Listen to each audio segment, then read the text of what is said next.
हरि सूरवीर चूक जात अपनी कमानों से, नारसीस चूक जात को पथ के ठहराने से। और वृक्ष को चढ़ैया कभों वृक्ष हूं से चूक जात, नदी को तेरैया कभों चूकत तेराने से। और जैसे हम आप बैठे हैं कि पंडित पर चूक जात राज न्याय चूक जात, अरे नाई चूक जात खास छोरा के चलाने से। कहत कबीर रामाधीन बड़े ज्ञानी चूक जात, पर एक नहीं चूके चुगल चुगली चलाने से। चुगल को नहीं चुकता कभी।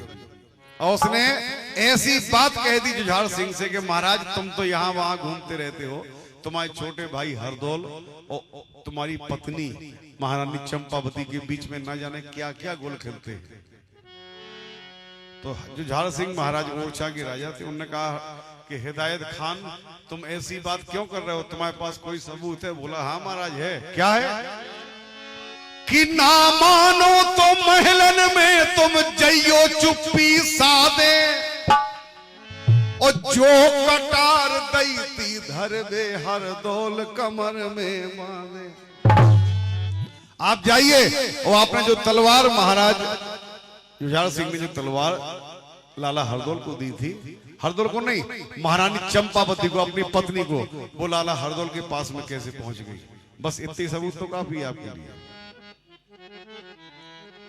तो जुझार सिंह गए और उन्होंने वही देखा जो उस हिदायत खान ने बताया।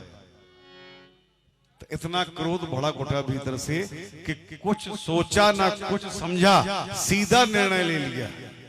जेब से जहर की पुड़िया निकाली, एक दासी से पूछा कि हरदौल का भोजन कहाँ रखा है? बोले भोजन तो महाराज सामने रखा है।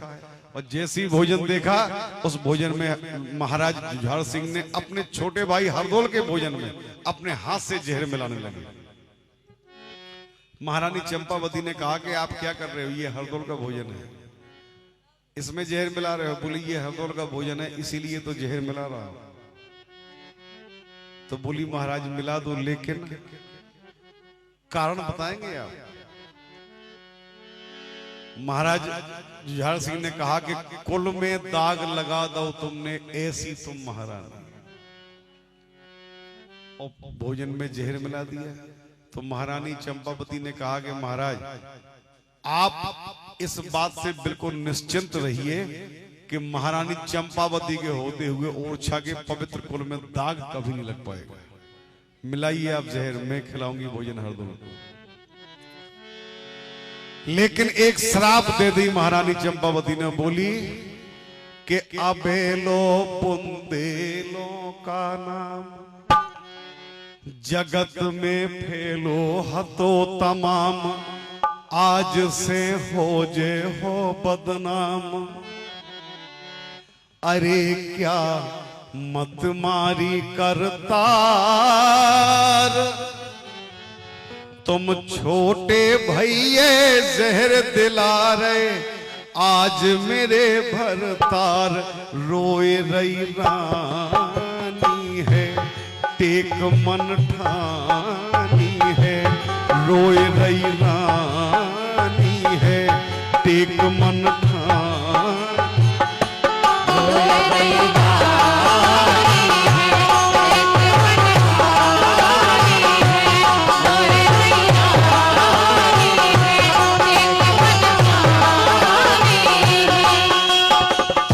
जुझार सिंह बोले मैंने कोई टेक नहीं ठानी है, हरदौल ने काम ऐसे किए हैं।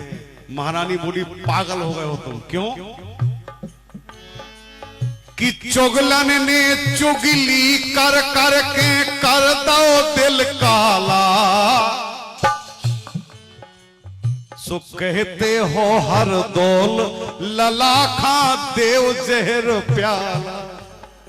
तुम भूल गए कि तुम महाराज हो ओरछा के, तुम्हें अपना धर्म ही याद नहीं रहा। करत तुम ऐसे खोटे काम, कहां तक हो अच्छा अंजाम, एक दिन हो जे हो बदनाम।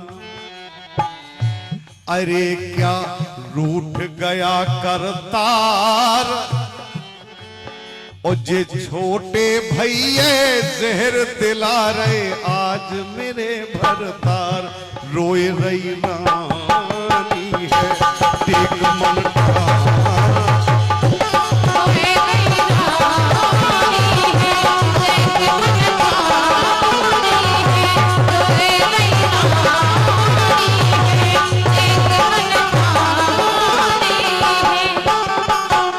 जुझार सिंह ने एक ना सुनी, बोले कुछ नहीं।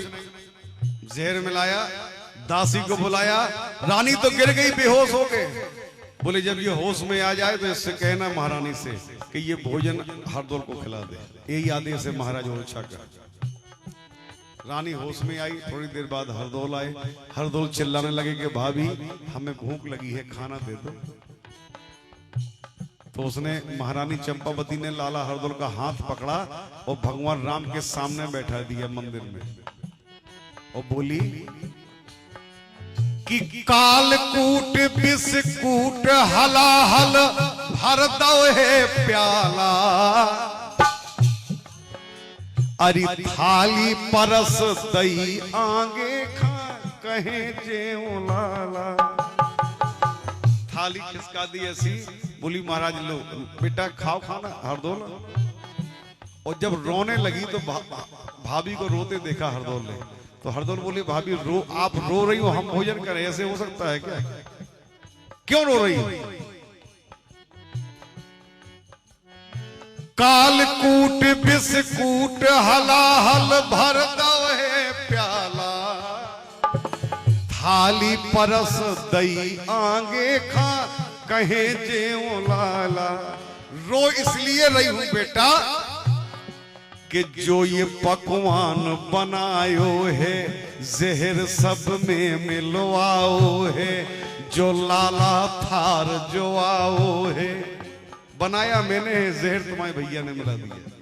और फिर गिरी तब खाके धरन पछार,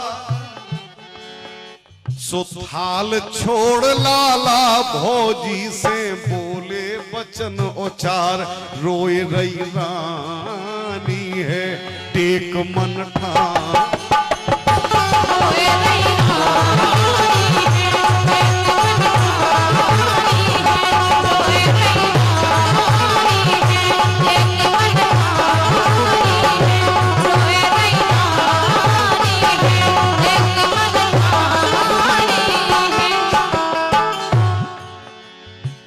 महारानी ने बताया कि बेटा रो इसलिए रही हूं कि तुम्हारे बड़े भैया जुझार सिंह ने आज ऐसी बात कह दी है कि उन्होंने कहा है कि तुमने वो हरदौल ने हमारे ओरछा के पवित्र परिवार में दाग लगा दिया है, इसलिए रो रही है। तो उन्होंने ये जहर मिलाया है। तो हरदौल जरा से मुस्कुराए और बोले भाभी सुनो, बेपिता तुल्य हैं जेठे भैया आज्ञा में पालूं, और ये विस्मय भोजन अबस करूंगा वचन नहीं टारूं। तो बोली बेटा तुम तो जहर खा जाओगे, बुंदेला हो, वचन निभाओगे, लेकिन इस माँ का क्या होगा जिसने तुम्हें 3 दिन से पाल पोस के बड़ा किया। तो बोले कि भौजी धारो मन में धीर, सच्चे हम बुंदेला वीर, जहर खा हंस के तजे शरीर, धर्म की होगी जय जयकार, अरे नाम अमर होगा मेरो भाभी गुण गाहे संसार, रोए रही रानी है टेक मन ठानी है।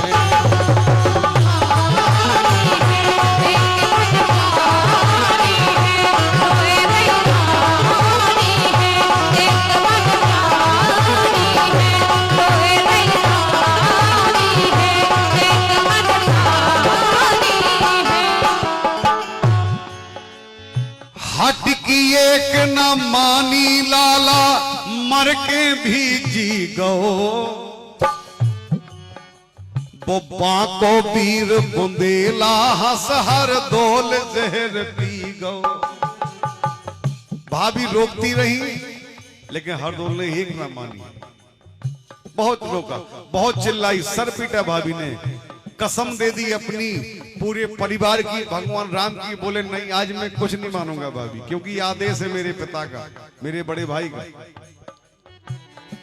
किया है गट गट विष का पान, तजे लाला ने पल में प्राण।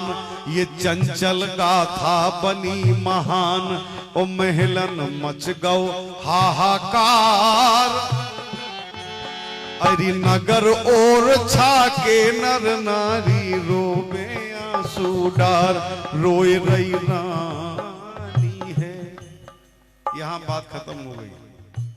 लेकिन हरदौल की बहन कुंजा, जिसकी बिटिया की शादी थी, वो बात मांगने उसी समय पे आ गई ओरछा में 2 दिन बाद। और हरदौल की आशा में कि हरदौल पूरी शादी करेगा।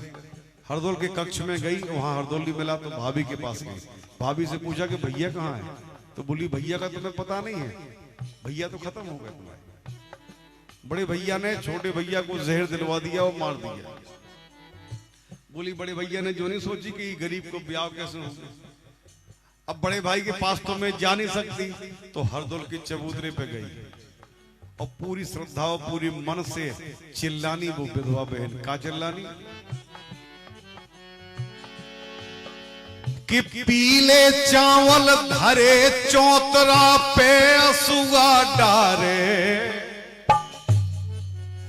अरे छाती पीटे मूड चौतरा से कुंजा मारे।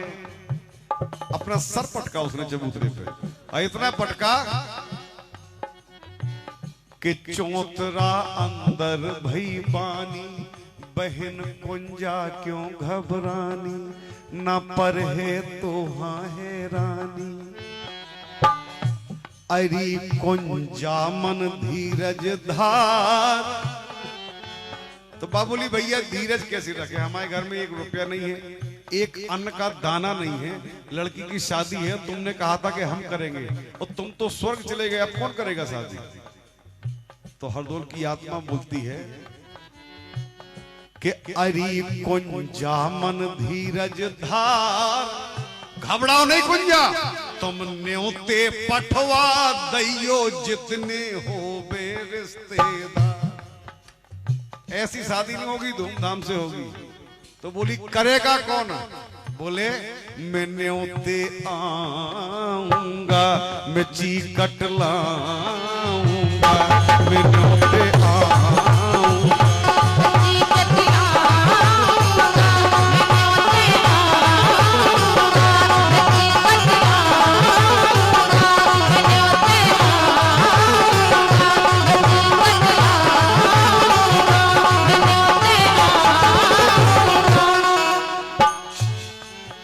चली गई कुंजा। मंडप के दिन सुबह से बैठ गई दरवाजे पे कि हमें कुछ नहीं करना है, जो भी करेगा हमारा हरदौल। रिश्तेदार आ गए, मोहल्ला के आ गए, गांव के लोग आ गए कि बहन ऐसा नहीं होता है, तुम पागल बन बैठी। वो तुम्हारा भ्रम था, कहीं कोई आवाज नहीं थी। मरे आदमी कभी दोबारा बोलते हैं का? बोली तुम चुप रहो, हमारा हरदौल आएगा। तब शाम को 3 बजे अरे मड़वा के दिन कुंजा घर सामान तो आया है,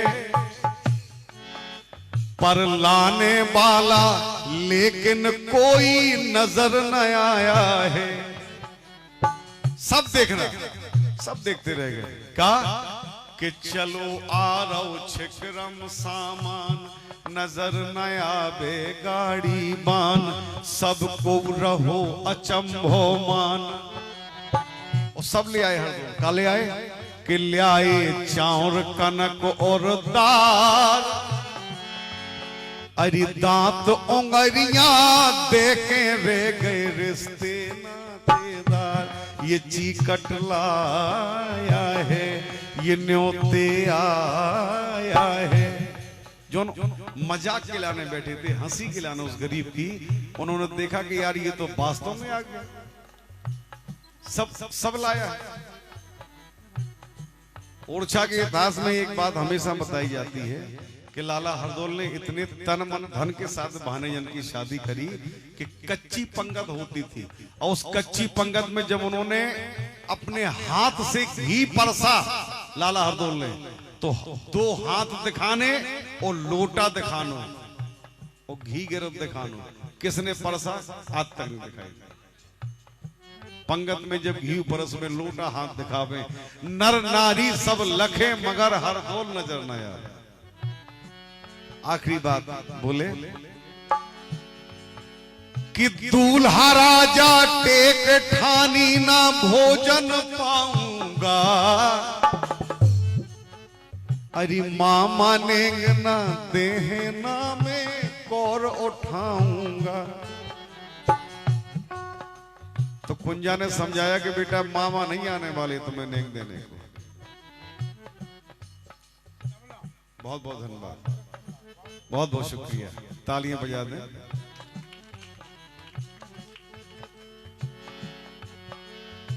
दूल्हा राजा टेक ठानी न भोजन पाऊंगा, मामा नेग न देना में कौर उठाऊंगा।